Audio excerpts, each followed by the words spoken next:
afternoon, and thank all of you for coming to the second in our fall fireside chats. The theme is growing up in Springfield, and we're quite pleased to have the chatter from last week. He's sitting in the back here, John Eck. He did a wonderful job, and people are still talking about all the things about the polio in Springfield. So thank you very much. Next week we'll have Robert Cohen, who's an attorney from Springfield, and you might know his family. His uncle had the Mill restaurant out north by Pillsbury, and so Robert will be the last speaker this fall. And so thank all of you for coming. This evening, I'm going to introduce a gentleman who I've known for a very long time, and I think he can be best introduced as being one heck of a good guy. And I think he's just been so active in our community and has contributed so much that I can read off all these honors and everything that he's received, and I'll tell you a few of them, but in summary, as I say, he's just one fine gentleman. Allan is from Springfield. He got his high school diploma from Feichens High School in 1963, and then he went to the University of Illinois, Illinois State University, and he has his doctorate in education. And he has worked for the Greater Springfield Chamber of Commerce as its Director of Workforce Development, Springfield Urban League. He was President and CEO, Illinois Secretary of State. He was Director of the Driver Services Department. At the University of Illinois Springfield, he was Assistant Vice President for Human Resources. At Sangamon State University, he was the Director of Employee Relations and Human Resources. At the Illinois Association of School Boards, he was the Director of Field Service Labor Relations Specialist, and at Springfield Public Schools he was the Director of the Department of Human Resources, among other things. He's presently in my old position of being President of Oak Ridge Cemetery Board, which is, by the way, Mr. Lellis's final day is coming up, and there's a party at Saputo's tonight for him if you want to go down after this and wish him well. He has been the treasurer of Grace United Methodist Church. He's been a member of the Springfield City Council, member of the Civil Service Commission for Springfield. He's been a member and chairman of the Springfield Boys and Girls Clubs and the Parent Place and Attention Home for Youth, Big Brother, Big Sisters, Rutledge Youth Foundation, United Way of Central Illinois, and YMCA. So, woo!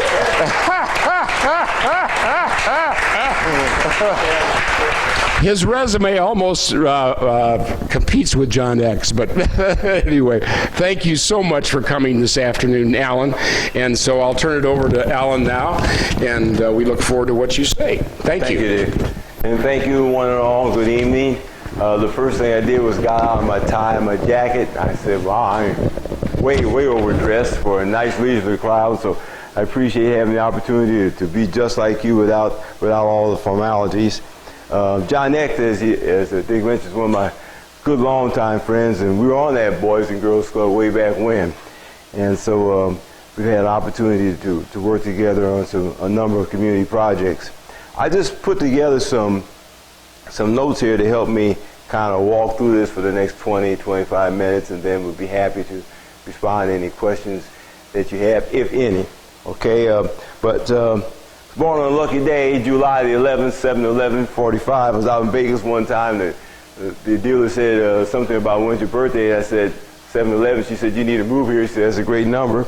So I said, well, I'm kind of stuck on Springfield right now.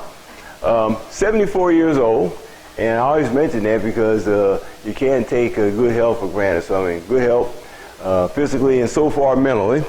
And born right here at Memorial Hospital. And my name was selected by my sister. I have an older sister, 13 and a half years older. And she named me Allan, and she spelled it A-L-A-N. Well, when my parents tell me when the birth certificate and all of the legal stuff came back, it was A-double-L-A-N. So it's been a typographical error that we've let ride now for 74 years. but it's not the most popular spelling, Allen. And there's a new one coming out in the last 15, 20 years. It's Allyn. It goes for either sex. So there's your story on all the Allens.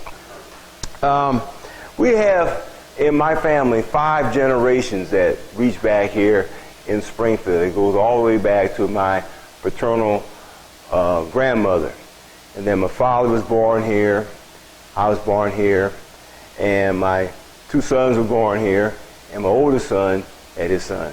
So we have 5 generations. And my grandson's name, he's named after the 2 grandfathers, Winston Allan Woodson. And my oldest son is Anthony Allan Woodson. So John, no matter what, when I'm all gone, there'll still be some Allan Woodsons running around the community. That's the plan. And the best thing about, one of the best things about my grandson is that he was born on, guess what? July the 11th. Right. So that was super. How does he spell his Allan? Oh, same way. 2 L's. Allan. Yeah, we're going to have to let that one ride. I also want to mention something about my parents working here back in the 40s and the 50s. My mother was a self-employed beautician. She had a beauty shop in the basement of my grandmother's home, which was right next to ours at 2002 East Kansas. That's right there on the corner of Wirt and Kansas streets. My father was a licensed barber, and then he also was a custodian at the then Centennial Building, which is now the Holler Building. And that's how we had the livelihood that brought the monies into our home. My dad later on was the supervisor of what is now Bridgeview Park, but back in those days it was called Bridgeview Beach. But farther back in those days, it was known around town, at least in the black community for sure, as the Colored Beach, because all of the African Americans went to Bridgeview. All the white folks went out to the one that, I can't think of the name of it, it was just recently closed 8-10 years ago after a drowning out there. But at the lake. The beach house. The beach house, that area, Joe, right. And so I wanted to mention that just to let you know how things have changed, because at the very start of my remarks, I mentioned I'm 74 years old, but a lot of things have happened in just about 75 years. My father ended up doing some campaigning for a gentleman by the name of John Hunter, who was running for the Utilities Commission. And so a part of the payoff, if you will, the quid pro quo was that Dad got a job under the patronage arrangement. And one of those responsibilities that he got was to take over the Colored Beach or Bridgeview Beach. And it was John Hunter who said, not my father, it was John Hunter who said, you know, we need to get away from that. It's a public beach. So we're going to start calling it Bridgeview Beach, later on Bridgeview Park. And he said, Eugene, that's my father's name, he said, I want you to run it, be the supervisor. And that was one of the proudest things for my father, because he really turned that around. And I think it was a watershed mark for our community. And for my father in particular, because he had an 8th grade education.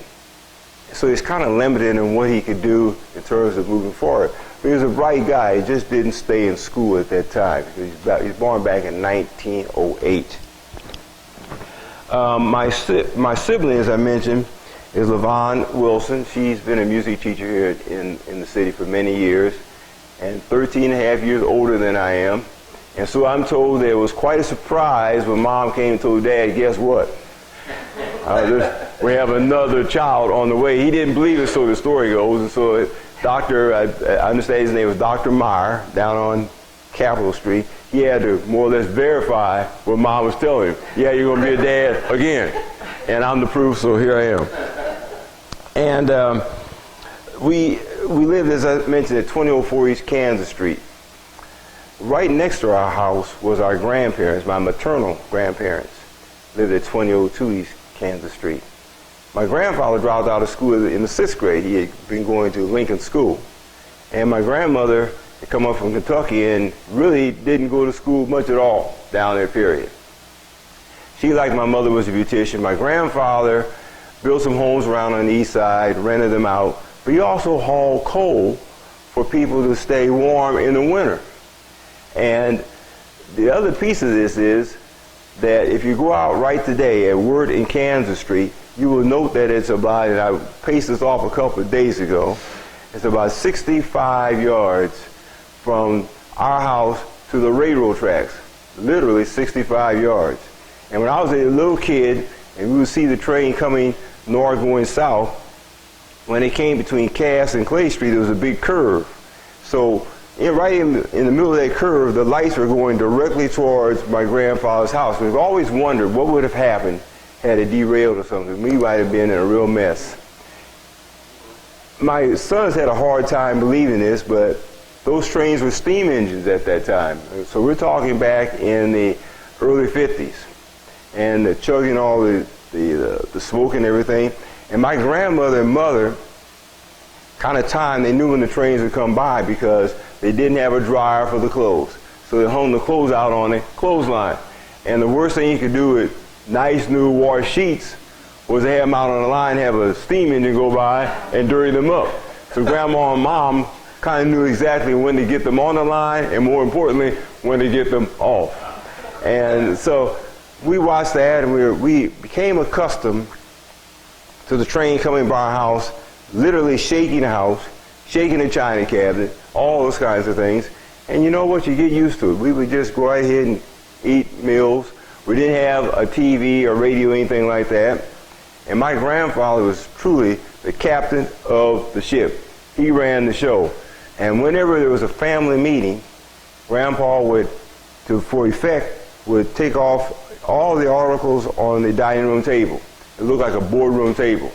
And he sat at the end of it, and he hammered out what was going right with the family, and what was going wrong, and what we were going to do to straighten it out. He was in charge, made no mistake about that. So I've always remembered that. He was also, as I mentioned, he dropped out in 6th grade, but he was also laser focused on me getting a good education. And I often tell the students that I had one time that he said, now we're going to work on these multiplication tables again. I said, well, Grandpa, there's a big football game going on between the guys on Stewart Street, first block that runs parallel to Kansas. And I said, we got to show up. I said, if you don't show up, you're going to be labeled a chicken and all those kinds of things. I'll never be able to go out in the neighborhood again. I started to kind of cry and everything, and he wasn't the least bit impressed with that.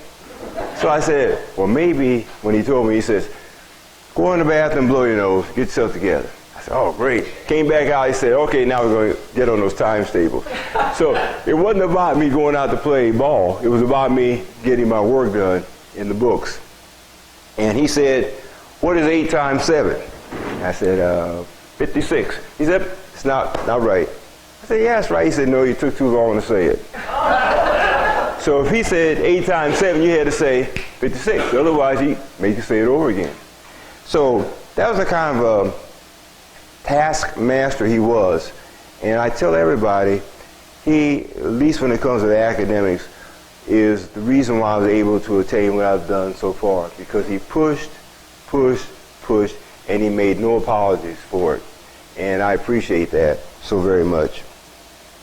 Our neighborhood over in the east side was roughly bounded by Cook Street on the north, South Grand on the south, Wheeler Street on the east, and what was then 18th Street, now Martin Luther King Drive, on the west.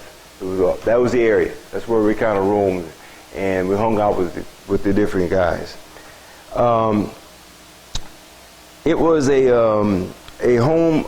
It was a neighborhood of a lot of families, and they would always tell on you if you were doing something wrong. And it just is amazing when you think about it, because this predated the internet and cell phones and all that.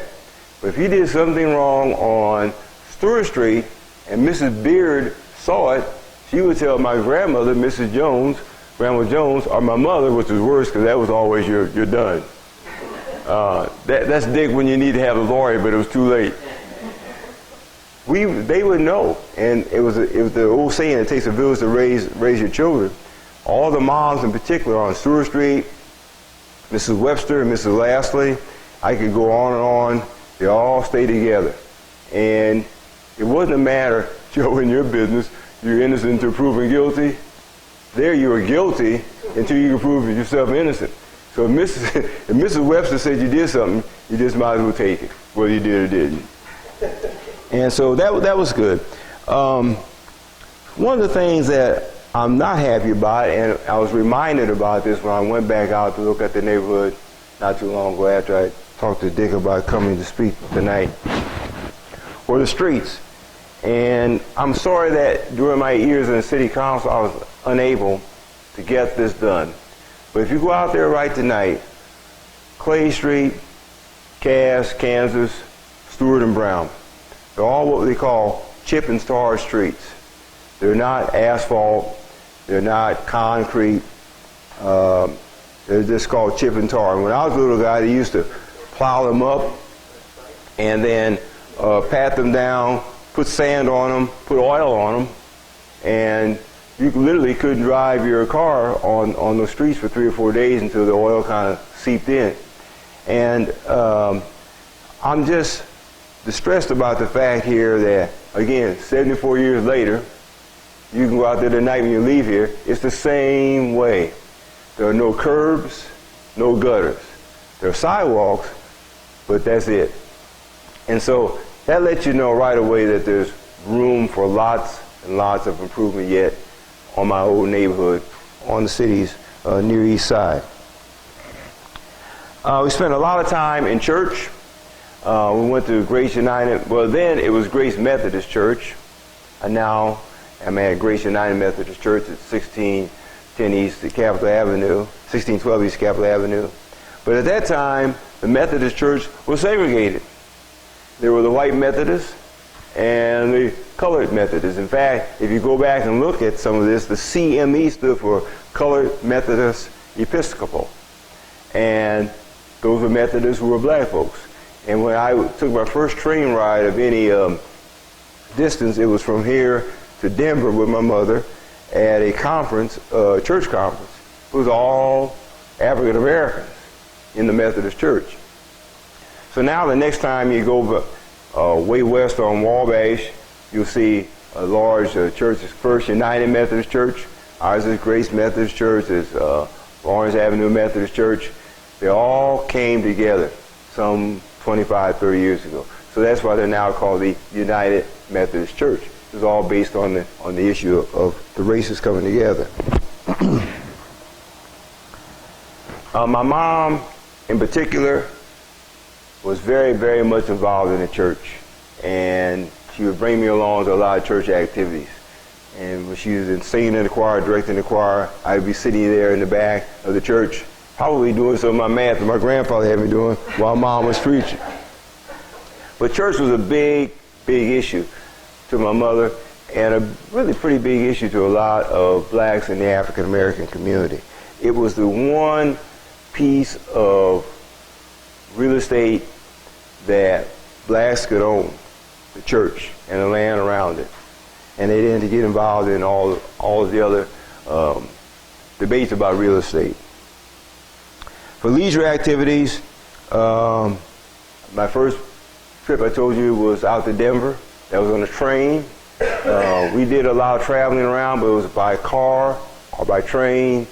Airplanes was something that you just saw on TV. That did not apply to the Woodsons or the Joneses or any of the people. That just wasn't us. We couldn't afford that, so we just watched that, but we didn't do anything. And I was 16 years old before I got on my first flight. And it was a one-time shot on Ozark Airlines, for those of you who remember that, from here to O'Hare. And the gentleman who picked me up said it took him longer to drive from the south side of Chicago out to O'Hare than it did for me to fly from Springfield to O'Hare. So he really wasn't too pleased about that. And my father was the first one to take a flight to Chicago. And we all were standing around the telephone when he called us that he made it safely. So we were people with not a lot of money. We're just a very working class family. We had a budget. Everybody had to watch what they did. And back to my grandfather for just a moment. He said, Allan, he said, in this family, talking about the extended family, he said, everybody has a job. Your mom works, your dad works, your sister works, your grandmother works, I work. And he says, you know what your job is? Go to school and get good grades. So that was it. In terms of education, in addition to my grandfather, who, by the way, I lost when I was at 14 years of age. That was just a terrible, terrible loss to me. He was more of a father to me, frankly speaking, than my biological father was. He's the kind of person that was there to tell you when you're doing good. He also tell you when you're doing bad, but he would always lift you up. But he always told me, he said, just make sure that you treat people the way you want to be treated yourself. And he says, 9 times out of 10, not always, gave yourself a little wiggle room, he says, they'll treat you good in the same way. Peer relationships. John Eck and I were talking before we started tonight. In my neighborhood, and specifically on my street, within those boundaries that I described to you, we can only think of 2 black families now, 2 white families that I can think of. And one of those families lived on Kansas Street. And they had horses. Now let me say it again. They had horses. No one really interacted with them. The other black families, those who had them, the Hogans and the McIntoshes, they all had cars. But this one white family had horses. And they grew up and down Kansas Street. We could never quite figure that out. They even housed the horses in their backyard off of Kansas Street, closer to Wheeler than to Worth. Didn't really interact with them at all. Didn't interact much with the other white family that lived over on Brown Street. But everybody was cordial. I can't really think of any gang banging that was going on or anything like that, except the time, when we were playing football or baseball. The church I went to, I mentioned to you, was all African American. And when I went to elementary school, I started out at Matheny School for grades kindergarten through 2. Went to a brand new school, Withrow, grades 3 through 6. In time to go to a brand new junior high school, George Washington, for grades 7 through 9. Then went to Feitz's, and what a reality shock, because after all these nice schools for the last 6 years, I went to a place that's been around for who knows how long. And in those schools, and I tried to put together, as best my recollection in rough figures, in the 7 years that I spent in the elementaries, I would say that it was about 70% white, 30% black. In the junior high school down in George Washington, by the way, it was not a middle school, it was a junior high school, 7th, 8th, and 9th grade. It was about 60% white, 40% black. And they picked up a lot of students from the John Hayes public homes. Feitz's High School, from 1960 to 63, about 55% white. I feel much better about these figures because I was counting them on the graduation picture, and 45% black. Now, good thing about that was the start of my political career, because I was elected senior class president, even though I was down 55 to 45 by color. So that was a good sign right there that it's what you bring to the table is not what you look like. Did everyone vote? Well, we don't know about that. I hope so. I mentioned to you early on about my father working for John Hunter. And at that time, I guess some of the painters out of CWOP, and they put together 3 signs, white signs with blue lettering, Woodson for president or something. And we put those around Feitz's high school hallway. I mean, it made me look really, really something, because nobody else had anything like that. So maybe that was what pushed me over.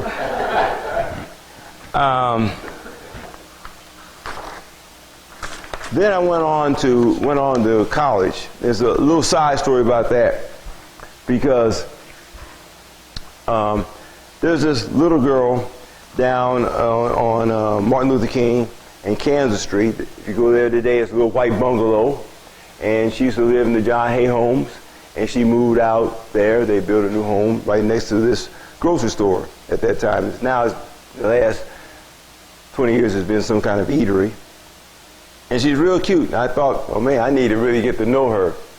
And so her name was Janet Armstead. And so I was always going down to the store and hoping I'd see a little girl out in the yard. And so we ended up going to high school together. When we graduated, I took her to the prom. She was destined to go to SIU in Carbondale because her big sister was down there who had one more year to go. I'm on the way to Illinois State up in Normal. When Joyce, my sister-in-law, got married, she didn't want to be away from her husband that first year of their marriage, so she transferred to guess where? Illinois State, because then they could get the train and the bus home on the weekends to see her husband.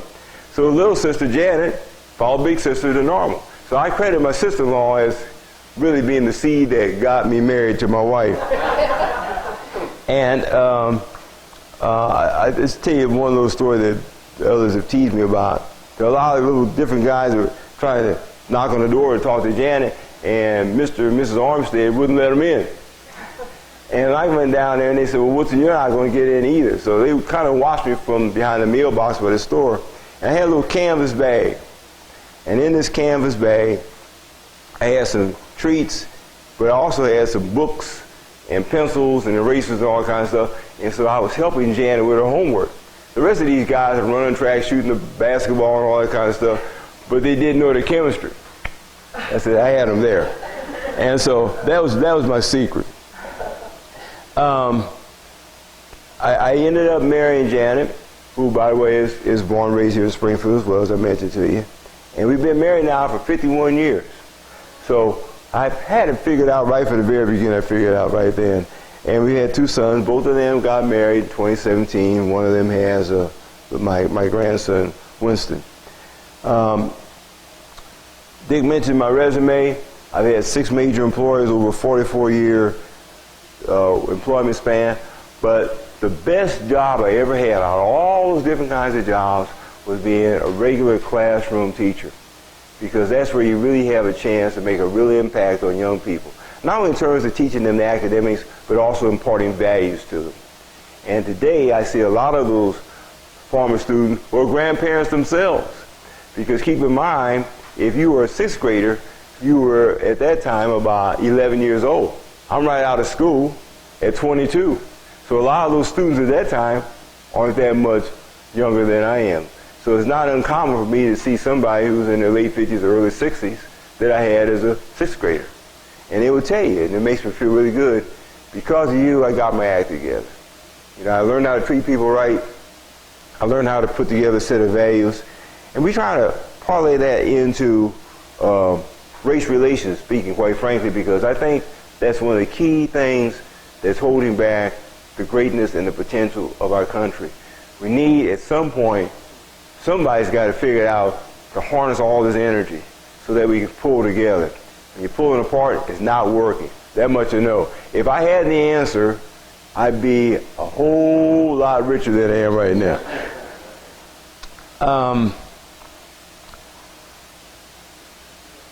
In terms of where I've lived, I mentioned on the east side. I stayed on the east side. Well, I'll tell you something else that's kind of interesting. When we got married, we moved out to South 14th Street, about a half block north of Bunn Park. And there was a black realtor, her name was Maureen Shipp. And Mrs. Shipp said, there's a house on Randall Court, not too far from Southeast High School. So we moved over there, still on the east side. So then she said to us 2 or 3 years later, she says, there's a home in Westchester. I said, where's that? She said, that's out on the west side of town. I said, I'm not going out on the west side of town. Come on, give me a break. I said, you find something over here on the east side. So she said to me, well, Allan, what would you do if they told you you couldn't move over on the west side because you're black? I said, well, then we move. Yeah. She said, well, that's precisely my point. You had to put a stake in the ground. So we moved over in Westchester, 3216 Ellendale Drive, and stayed there for 20 plus years before moving to Terre Hill, where I live now, on Greenside Drive. So quite a difference between where I'm living now and where I was living at 2004 East Kansas Street. I remember as a child my parents reflecting that only a few African Americans live west of MacArthur. That's the reason I mentioned to you about the house, because my grandfather said that was just something that just didn't happen. And he also reminded me that, I don't know if anybody remembers this, there used to be a place out on Wabash called Moonlight Gardens. Anybody ever hear that? It was a roller skating rink? Okay. Well, I was told, I never did go there because I never did learn how to roller skate, that blacks are only allowed there on one Monday a month to roller skate at Moonlight Gardens, right here in Springfield. That there are a number of local restaurants that would not serve African Americans. What years? Wow, I tell you what, I was in grade school, so that would have been 56, 57 in that area. Yeah, I remember, I'm just going to say one. I remember going to the Georgian, and that used to be at 9th and South Grand. We were told, get going. Yeah. So that was one experience that I had personally. And I told you about Bridgeview Beach.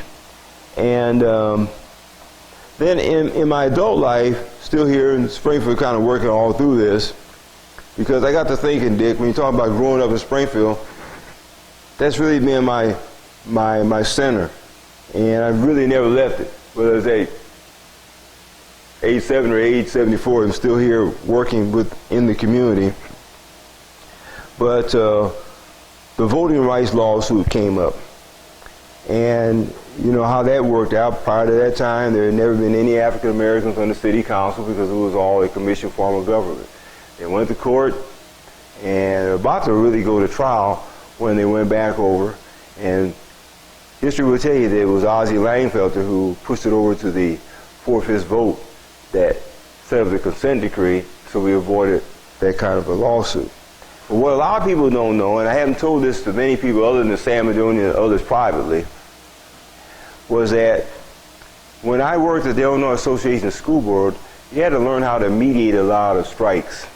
And you found out that you wanted to make sure that you work with people and let them settle it. You are not the star of the show. The star of the show are the people who have all of the things to win or lose. You're just there to mediate it. And I took everything I learned behind the scenes, and one of the key elements that we had to reach the agreement was that the commissioners for the first 4 years would retain their administrative responsibilities but lose their voting responsibilities. And that's how we transitioned into it 4 years later. That's something I put together. And my boss at the School Board Association told me very quickly, he said, successful mediators are those that understand one thing, that the quickest way to cease being ineffective in the future is to run around bragging on yourself in the present. So what you got to do is get in, do your job, and more importantly, get out before anybody knows what's going on. You should only be focused on results, not about you. My election to the city council was kind of a shock, and I like to tell people this story, and I think I can wrap this up, and we take some questions. When the former government had really settled in, and we were living in Westchester at that time, I told my wife, I said, I'm going to run for the city council. And so Irv Smith, who a number of you probably know, at that time I worked with him out at Iles School. He's also chairman of the Republican Party here in town, Sangamon County. I said, Irv, I need your help. He said, welcome to the real world of politics. He said, we've already got a candidate.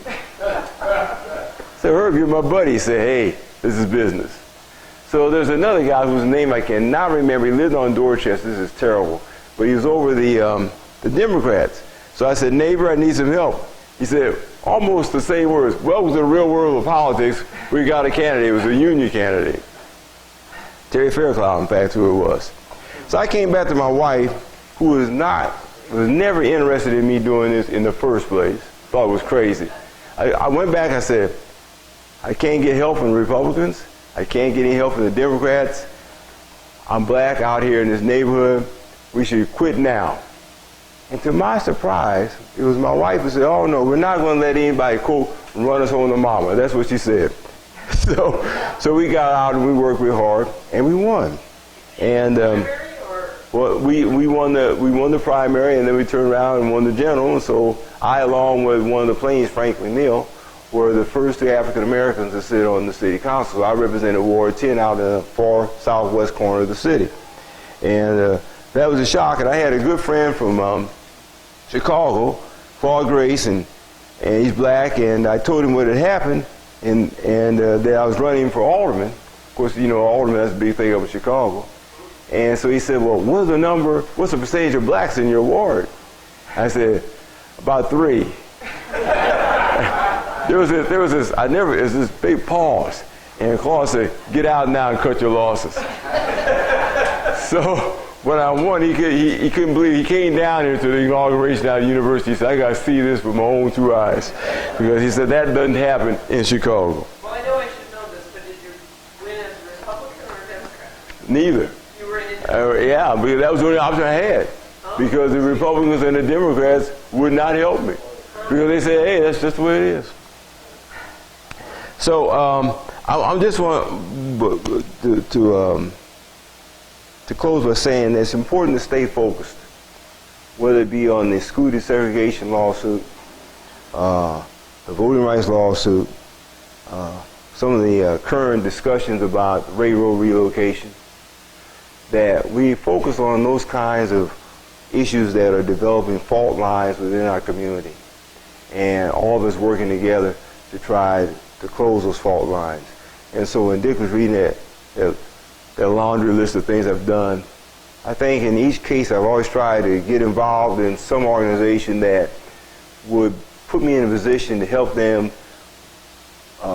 pay dividends towards the future. Young people at the Boys and Girls Club, or being a teacher, or working at the YMCA. And that's just kind of how the Woodsons roll. I pass that on to my sons. I've asked my sons to pass it on to their children. And that's kind of how we do. It's clear to me, I wanted to close on a positive note because I can spend a lot of time on the negative, but I think that's a waste of energy. And Carl Farn said that being angry is a waste of good energy. And so I try not to do that. So where is Dick? I can't. So that's about all I got for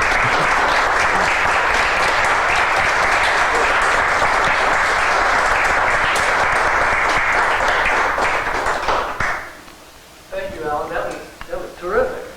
And thank you. You said you're welcome. You're willing to take some questions. Oh yes, sure. If there are any. Do we have a walk around mic, Logan, or are we going to? Do we need it? I don't think you need it. I don't think we need it. Okay, good. Anyone have a question? Sue? I wondered if you would comment about the proposal for the new center for homeless people on the east side. You know, Sue, I thought about that as first as an alderman, sitting there saying, oh boy, I've been there. That's when you ask yourself, why did I do this?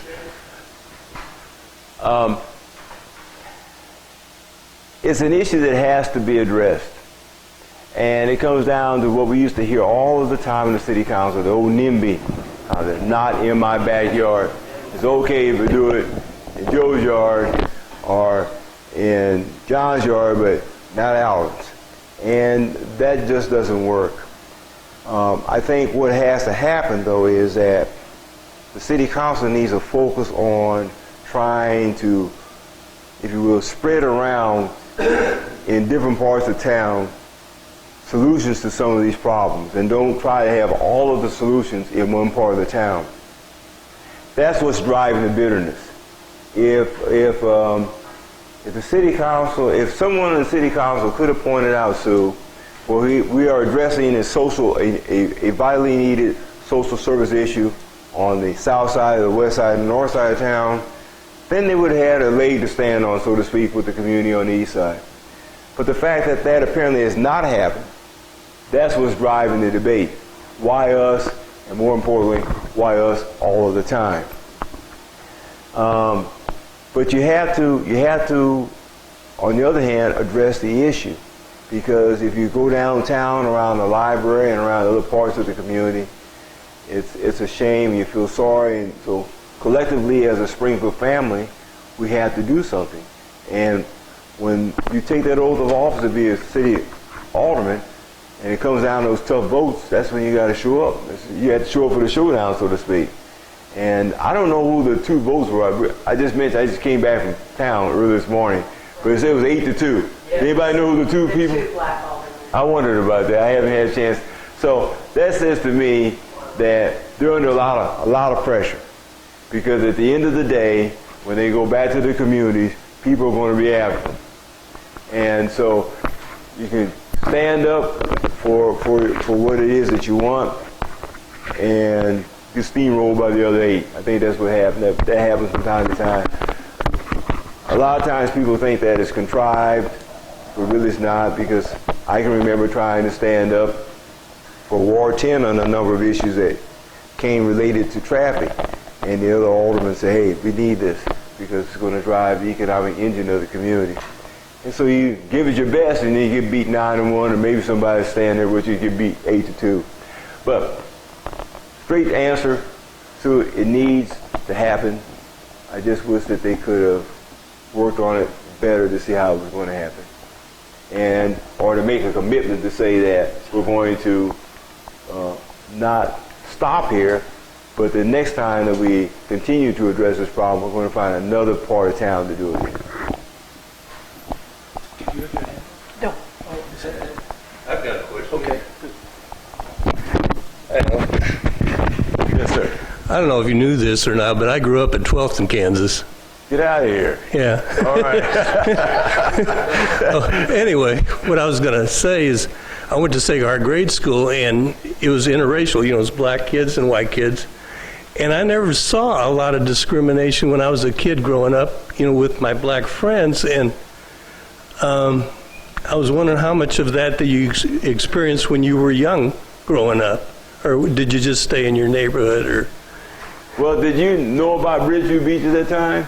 The colored beach? Yeah. I mean, so that's an example of the kinds of... Yeah, because we used to go to Memorial Beach. That's where we used to go out the north end. But, but you know, it really didn't, you know, hit me that, you know, that was just for black people.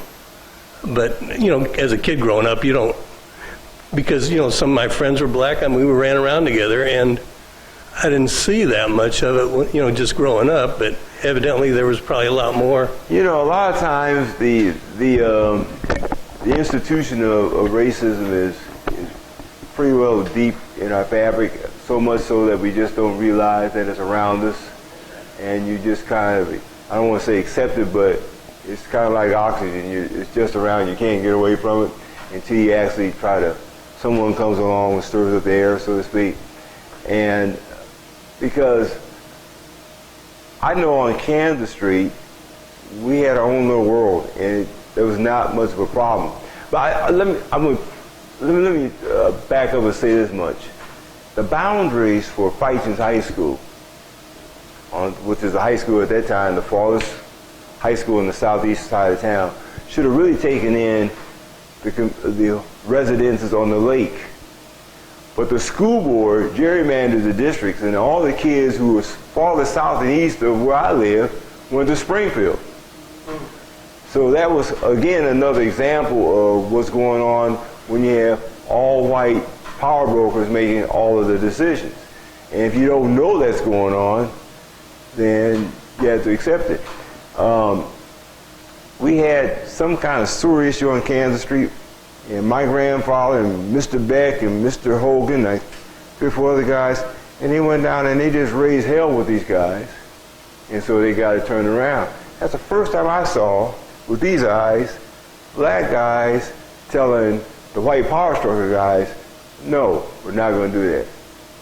And so I think it's a gradual awakening of what's going on. It's taken time, and to kind of percolate to the top.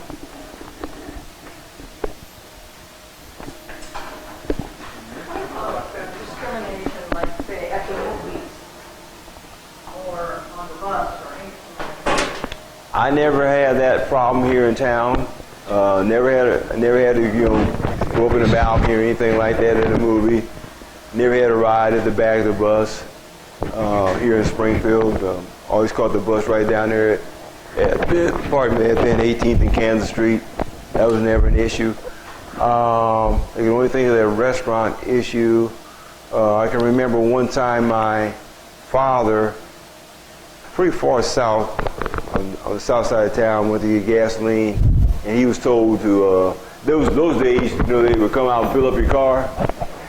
He was told to fill it himself. You know, that was kind of radical at that time, but he was told to fill it himself because he was black. He just didn't want to do it.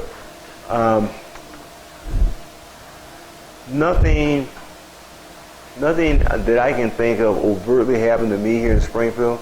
My wife had relatives down in Tennessee, and she was told when she went into a movie theater and she wanted some candy that you had to point to what you wanted.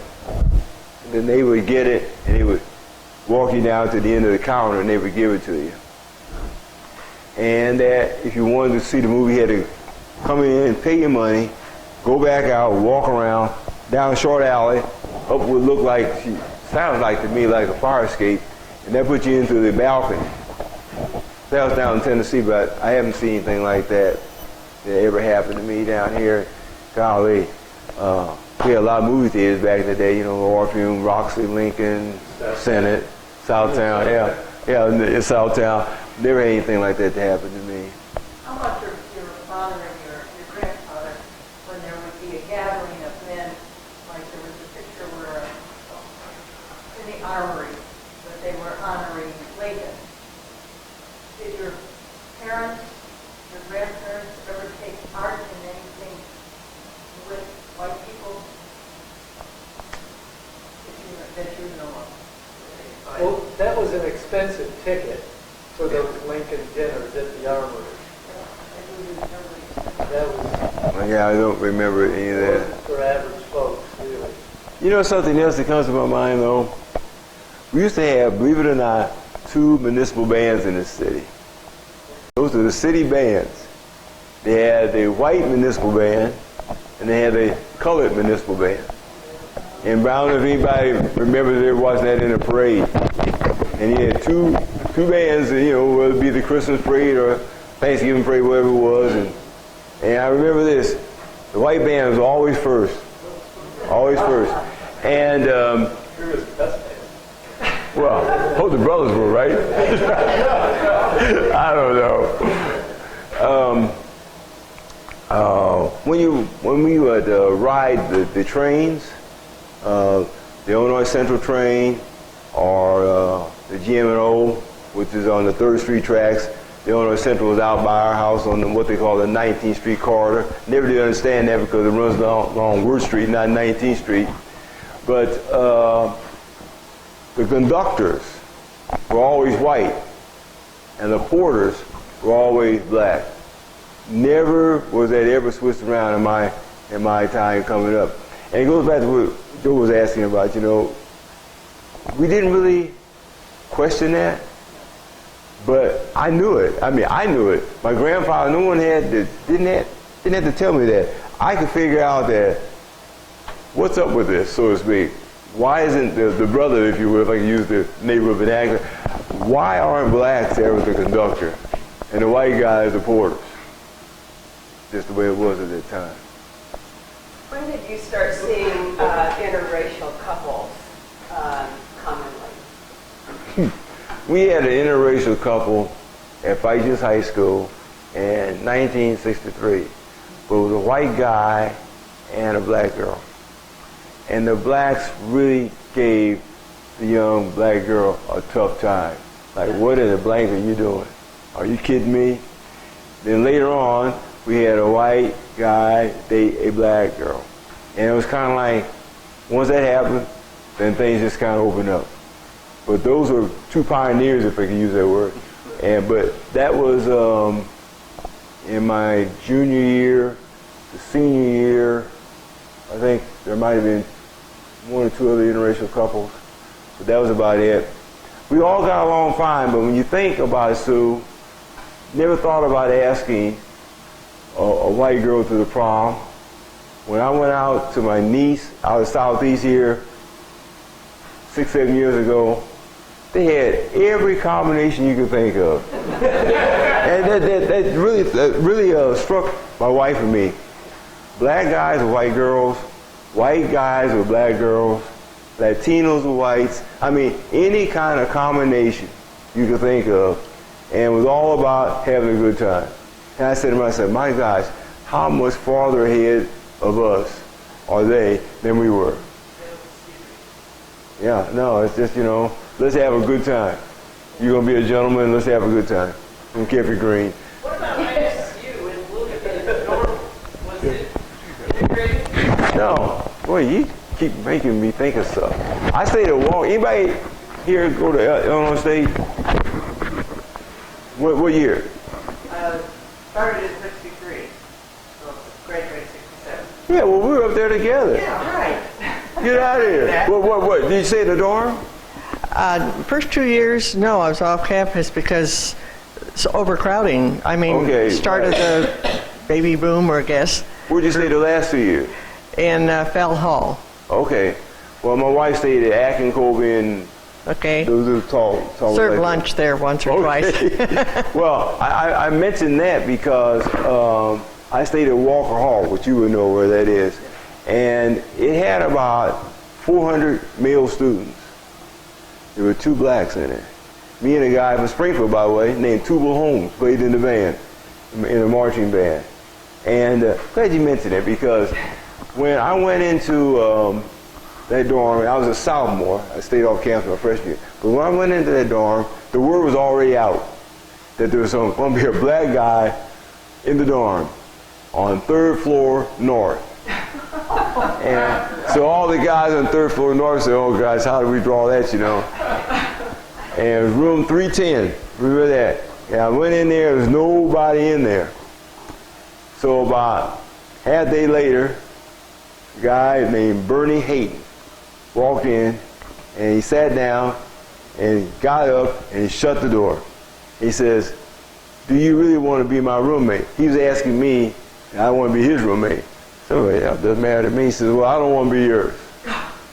Just laid it right out there. And he said, if there's any, he says, one other black guy down on the 2nd floor, maybe he'll come up and do that. Well, I didn't even approach Tuba about that. I said, hey, if you don't want to stay here, you can leave. I'm thinking already to myself, if I play this right, I might end up with this room all to myself. Isn't that nefarious? That's terrible. That's terrible. Long story short, Bernie and I now, 50 plus years later, the best of friends. He lives over near Mattoon. I went to his wedding. He came to mine. So he stayed. Oh, he stayed. He stayed. And we learned a lot about each other. But that's, boy, I'm glad you mentioned it because that was really important. And it supports my point that when people are around one another and they seek common ground, you find out that you always have much more in common than you do uncommon. And that's, he had been an Army vet, had seen a lot of things that I hadn't seen. We talked about that. And I took Bernie to a party that was on Empire Street in Bloomington. And it was all black except for maybe one white person in the party. And Bernie couldn't dance, but the girls there treated him like a king. And when he left there, he said it was a life-changing moment for him. So, yeah, I'm glad you mentioned it. And I'm glad we had to talk afterwards. I would say Woodson for president. Where's Fights High School? Or is it still active? I'm sorry. Fights the high school? No, it's not a high school. And in fact, they closed that down in 65 and turned it in, it went to Southeast High School in 65. So they closed it 2 years after I left. But then it stayed vacant for maybe 8 years or so, and then they reopened it, and they had a 6th and 7th grade center there. Then they had some other stuff there. Now they got an elementary school. Charter school. Yeah, the grade school. Yeah, it's but when the high school had its 50th year anniversary, we went over there, Old Fights, and then we went to Southeast, and my, what a difference in a facility. But again, it's what you get used to. And we were a small little community. And I just think that if we had maybe had another 5 or 6 years together, we were in a much better position to have had a real homogeneous community than like to have out of the Southeast. When we had our 50th anniversary, and by virtue of me being senior class president, I had a chance to make the remarks for the group. And I closed it out by saying that we were way ahead of the game because we knew then that we were all from working class families on the east side of town. And that was really the bottom line. And we had a lot of people there saying, I mean, someone just mentioned it, well, I think Sue mentioned it, why wasn't there more interracial dating? And the young lady said, you know, that's a word we need to get rid of. She says, this is not about race, it's about people. And I said to myself, that's a pretty good point. Because if you start looking at people as people, because my wife will tell you real quick, she said, there's a lot of black guys out here I wouldn't give time of day to. Wouldn't want my granddaughter, my nieces, you know, because she's looking to see who's going to be a good provider, who's going to respect them. She says, so if they're green with yellow polka dots, grab it.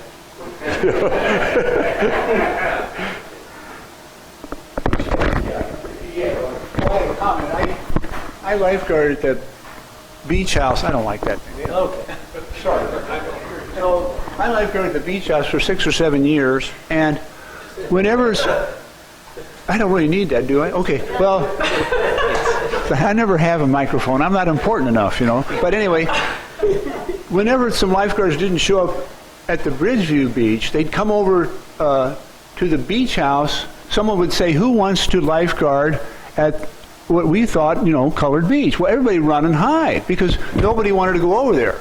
So one day, I was the last person to hide. So I go over to the Bridgeview Beach, and I had such a wonderful time, and I liked that beach better because we didn't have those ugly power plants, and it was a much more beautiful setting. So then I volunteered to be the head lifeguard over there because and I stayed there the rest of, I was the last head lifeguard at the Bridgeview Beach, a white dude. Now, we're talking about change. That's part of the reason we have these talks. And I just think that I met Hattie Cobb. Did you ever know Hattie Cobb? Sure, delightful. I mean, I had so much fun, and I didn't have many experiences with black folks at that time, but Hattie and I were great friends, and you know, she'd bring me food sometimes. Oh, she could cook. I mean, anyway, it was all good, is what I'm saying. But I thought it was kind of ironic that the last head lifeguard at Bridgeview Beach, me. Wow, you know. That's great. That's a good story. I like that. Good story. Hey, Allan, when you were in grade school and high school, did the kids stay in school or were there dropouts back then? Oh, yeah, there were a lot of dropouts. I can think of a lot of guys at Fights that dropped out. And you know, John, what made me kind of think about this, I was calculating those percentages of blacks to whites at the school, and we got to thinking about a lot of the blacks who we knew that weren't in that picture. And so I started asking around, and a number of people had dropped out. And so that's really unfortunate because that's just such a minimum requirement that you have to have, you know, going forward. But that was going on when you were going to school. Oh yeah, yeah. But it wasn't just black students. There were white students who were doing that too. And you know, counseling has a lot to do with that.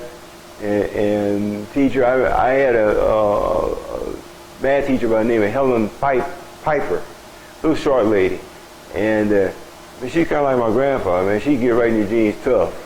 And if you didn't come with your work on time, or if you whatever, she said, you know, you can stay here after school. And so we needed to have more teachers like that for more of the students to let them know how important it was to stay in school, to get that minimum high school diploma.